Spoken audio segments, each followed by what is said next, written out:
In African spirituality, especially Igbo cosmology, our ancestors laid down the ways that order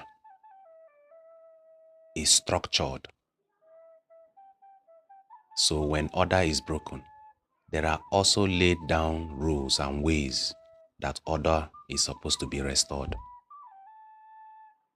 The main aim of nature is order. Nature is always in the process of returning back to order. That is why most times, most things you experience are not punishments, but ways through which nature is pushing you back to order.